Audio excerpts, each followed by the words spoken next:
ஆண்டவராகிய இயேசு கிறிஸ்துவின் நாமத்தினாலே அன்பின் வாழ்த்துதல் அன்சென்ஜிங் சப்ஸ்கிரைபர்ஸ் யாவரையும் வாழ்த்தி வரவேற்கிறேன்.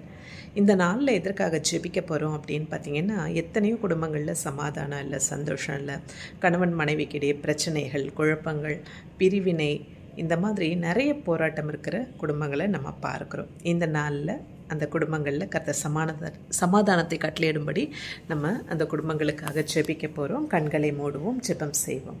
எங்களை அளவுக்கு அதிகமாக நேசிக்கிறதான பரலோக தகப்பனே, இந்த நாளுக்காக நன்றி செலுத்துகிறோம். கர்த்தாவே, அப்பா, ராஜா, ஆண்டவரே, சுவாமி, எத்தனையோ குடும்பங்களில் கணவன் மனைவிக்கிடையே குழப்பங்கள், பிரச்சனைகள், சமாதானம் இல்லை, சண்டை, அப்பா தகப்பனே, ராஜா, அந்த குடும்பத்தில் இருக்கிறதான எல்லா கலகத்தின் ஆவி, தந்திரத்தின் ஆவி, சூழ்ச்சியின் ஆவி, பிரிவினையின் ஆவி, அப்பா சத்துருவின் கிரியைகள் எல்லாவற்றையும் என்ன செய்யனாக இயேசு கிறிஸ்துவ நாமத்தினால முறியடித்து கடிந்து கட்டுகிறோம். சுவாமி, அப்பா, நீர் இணைத்ததை ஒருவரும் பிரிக்க முடியாதுன்னு நாங்கள் வேதத்தில் வாசிக்க காண்கிறோம். இந்த உலகத்தை படைத்த போது, ஆதாமை சிருஷ்டித்த போது, அப்பா தகப்பனே, மனிதன் தனிமையாக இருப்பது நல்லதல்ல என்று நினைத்து ஏவாளை உருவாக்கினீரே. சுவாமி, அப்பா தகப்பனே, ஆண்டவரே, பிரிந்த குடும்பங்களை இணைங்க தகப்பனே ராஜா, ஒவ்வொரு உள்ளத்தோடும் பேசுங்க.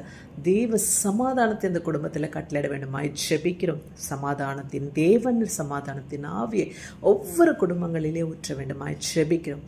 இந்த நாளில் தேவன் ஒற்றுமையையும் ஒருமைப்பாட்டையும் அவர்கள் மத்தியில் வைக்கிற தயவுக்காக நன்றி செலுத்துகிறேன். கர்த்தாவே, துதி கன மகிமை யாவும் ஒருவருக்கு ஏறெடுக்கிறேன். இயேசு கிறிஸ்துவின் உயிர்த்தெழுந்த வல்லமில்ல நாமத்தினால கெஞ்சி கேட்கிற ஜெபங்களும் ஜீவனுள்ள பரம தகப்பனே. ஆமேன், ஆமேன். God bless you all. உங்களுக்கு ஏதாவது ஜெப தேவைகள் இருந்தால் ஸ்க்ரீனில் தெரிய நம்பருக்கு தொடர்பு கொள்ளுங்கள். உங்களுக்காக ஜெபிக்க காத்திருக்கும்.